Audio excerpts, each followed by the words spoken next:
few cocktails more refreshing than the Collins.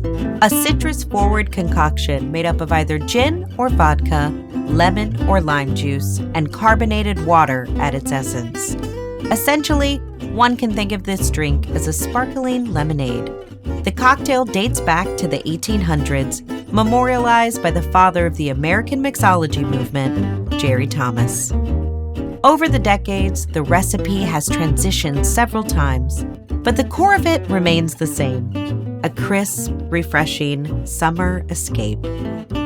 By incorporating fresh herbs, garden vegetables, and floral liqueurs, this simple cocktail can be elevated into a complex work of art, one that is beautifully complemented by the vessel in which it is served.